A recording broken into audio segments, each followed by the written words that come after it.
来看巴拉圭总统贝尼亚正式就职，伫演讲的过程讲到台湾两解。伊讲台湾甲巴拉圭毋那只是朋友，有那兄弟的感情。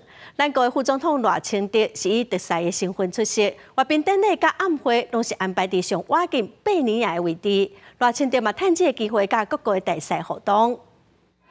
在欢呼声中，巴拉圭总统贝尼亚的就职典礼正式开始，各国政要拢到位。贝尼亚30分钟的就职演讲当中，两摆讲到台湾。第一摆先是召开中华民国台湾副总统赖清德，第二摆是讲到台巴两国之间邦谊关系亲像兄弟共款。Construiremos alianzas y cooperación con una visión geoestratégica, buscando acuerdos horizontales.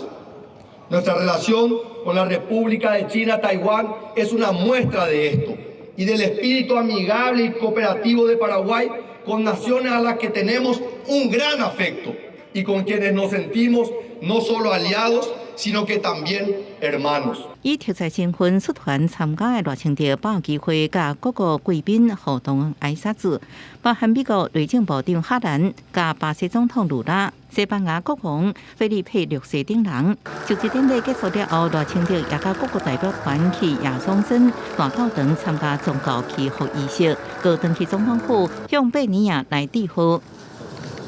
甲贝尼亚南奏会见证两国情谊。这摆访问包含参加阅兵典礼甲午宴的时阵，赖清德拢被安排伫上瓦近贝尼亚位置接受礼遇。那也跟贝尼亚总统见面双方都再一次表达深化两国邦谊的方向也提出了许许多多未来合作的计划。出访巴拉圭的行程就要结束，赖清德甲媒体临地时阵，对选举议题无加做回应，跟你强调未来一定会继续深化台巴合作关系。记者综合报道。